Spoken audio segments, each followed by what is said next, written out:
Shalom, welcome back with Christian education subject. Here, Miss Karima is so happy to meet you again. Well, grade 4, how are you today?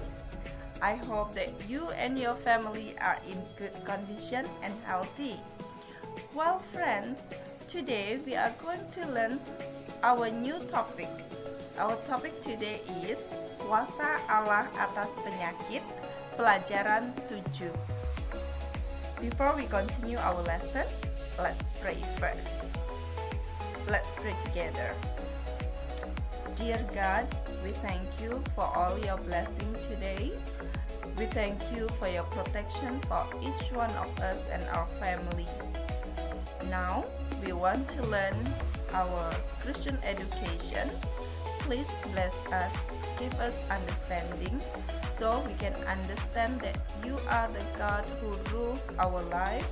You are the God who has the power to heal the sickness. Thank you, Lord. Please bless our learning today. In Jesus' name we pray. Amen. Okay, friends. Tujuan pembelajaran kita hari ini adalah 1. Menjelaskan kemahakuasaan Allah di dalam diri Yesus Kristus atas penyakit. Yang kedua, menunjukkan sikap hidup mengandalkan Allah pada saat sakit. Yang ketiga, kita belajar untuk menunjukkan sikap yang benar saat mengalami sakit penyakit. Okay, friends, Miss Karima will speak in bahasa Indonesia. Sakit penyakit adalah sesuatu yang tidak disenangi oleh setiap orang. Setiap orang ingin menghindari yang namanya penyakit atau sakit. Mengapa? Karena ketika kita sakit, kita tidak dapat melakukan banyak hal. Kita tidak bisa beraktivitas seperti biasanya. Kita juga tidak dapat makan dengan enak. Dan ketika sakit, kita berharap cepat sembuh. Nah, setiap kita juga pasti pernah mengalami sakit penyakit tentunya. Ada yang sakit ringan, hanya batuk, flu, pilek. Bahkan ada juga yang mengalami sakit penyakit yang berat. Setiap orang yang sakit pasti mengharapkan kesembuhan. Dalam kisah Alkitab juga diceritakan orang-orang yang sakit dan berharap kesembuhan, mereka datang kepada Yesus untuk disembuhkan. Mari kita simak cerita Alkitab, pengalaman orang-orang yang sakit dan berharap kesembuhan dengan datang kepada Yesus. Inilah kisahnya. Matius 8 ayat 1 sampai 17 terdiri dari 3 bagian cerita tentang karya penyembuhan yang dilakukan oleh Yesus. Bagian pertama ayat 1 sampai 4 bercerita tentang Yesus yang menyembuhkan seorang yang sakit kusta. Bagian kedua, ayat 5 sampai ayat yang ke-13 bercerita tentang Yesus yang menyembuhkan hamba seorang perwira yang sakit lumpuh. Dan bagian ketiga bercerita tentang Yesus yang menyembuhkan ibu mertua Petrus yang sakit demam dan juga beberapa orang yang sakit datang kepadanya. Perjumpaan Yesus dengan orang kusta membawa pemulihan baik dalam fisik, rohani, dan sosial. Tidak mudah bagi orang kusta menjalani kehidupan pada zaman Yesus. Mereka bukan hanya menderita secara fisik, tetapi juga menderita secara batin. Mereka menjadi masyarakat yang tersisih dan dikucilkan. Ditambah lagi, sebagian orang memahami bahwa penyakit kusta merupakan penyakit kutukan yang disebabkan oleh dosa-dosa mereka. Tetapi, sikap Yesus berbeda dengan sikap kebanyakan orang pada saat itu. Yesus tidak menolak orang kusta. Ia bahkan mengulurkan tangannya dan menjamah orang itu, dan seketika itu juga sembuhlah orang kusta itu. Bagian kedua, Yesus menyembuhkan seorang hamba perwira. Ketika Yesus tiba di sebuah kota yang bernama Kapernaum, ia dihampiri oleh seorang perwira. Perwira itu memohon kesembuhan bagi hambanya. Dia berkata, "Tuan, hambaku terbaring di rumah karena sakit lumpuh. Ia sangat menderita." Yesus pun berkata, "Aku akan datang untuk menyembuhkannya."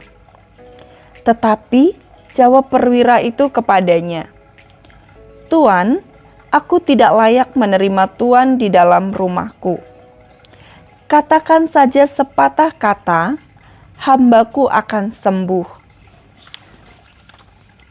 Setelah mendengar hal itu, Yesus menjadi heran dan berkata kepada mereka yang mengikutinya, "Aku berkata kepadamu, sesungguhnya iman sebesar ini tidak pernah aku jumpai pada seorang pun di antara orang Israel." Lalu Yesus juga berkata kepada perwira itu, "Pulanglah, hambamu telah sembuh." Dari kisah ini, kita dapat belajar bahwa kuasa Yesus amat luar biasa. Yesus mampu menyembuhkan hamba perwira itu sekalipun ia tidak bertemu langsung dengannya. Kuasa Yesus tidak terhalang oleh jarak yang ada di antara mereka. Kasih-Nya pun melampaui segala sesuatu. Bagian ketiga, Yesus menyembuhkan ibu mertua Petrus. Ibu Petrus sedang sakit ketika Yesus tiba di rumahnya. Ia terbaring dan tidak dapat melakukan banyak aktivitas karena demam. Yesus menghampirinya dan memegang tangannya, lalu perempuan itu menjadi sembuh. Yang menarik dalam kisah ini adalah apa yang dilakukan oleh ibu mertua Petrus setelah sembuh.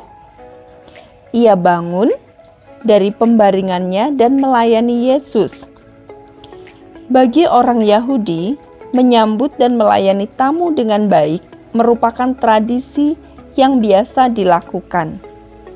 Akan tetapi, oleh karena sakit, ibu mertua Petrus tidak dapat melayani tamunya. Namun, segera setelah sembuh, ia bangun dan melayaninya dengan baik. Ibu mertua Petrus menunjukkan sikap yang benar ketika ia sakit dan ketika ia telah mengalami kesembuhan.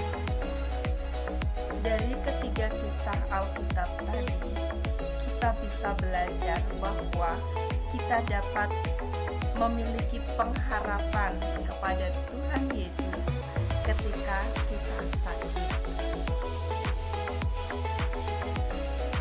Pengharapan kita dapat kita sampaikan melalui doa permohonan, dan juga kita dapat menjaga pola hidup kita dengan baik. Contohnya, kita dapat beristirahat dengan cukup, makan makanan yang sehat, dan berolahraga.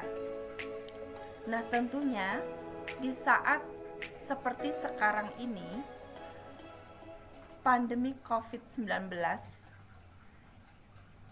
ini bisa menyebabkan virus yang sangat berbahaya.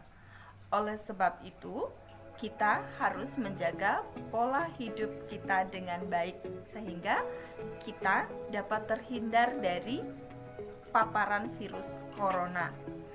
Nah, kita juga dapat menunjukkan perhatian kita kepada mereka, orang-orang yang terkena virus COVID-19, dengan cara kita dapat mendoakan mereka.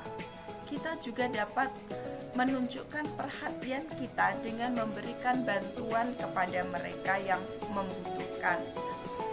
Nah, teman-teman, melalui pelajaran ini kita belajar bahwa Tuhan berkuasa atas sakit penyakit. Kuasa Tuhan sanggup menyembuhkan orang yang sakit tanpa dibatasi oleh ruang dan waktu.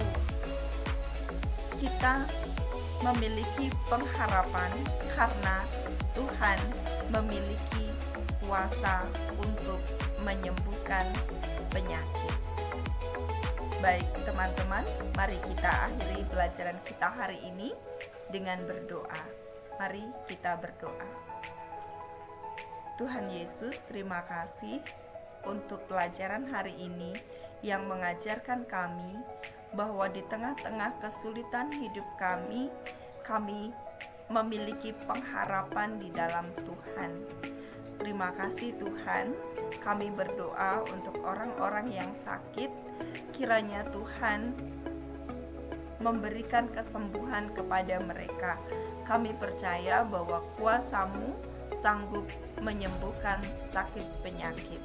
Terima kasih Tuhan, terpujilah nama-Mu, di dalam nama Tuhan Yesus kami berdoa. Amin.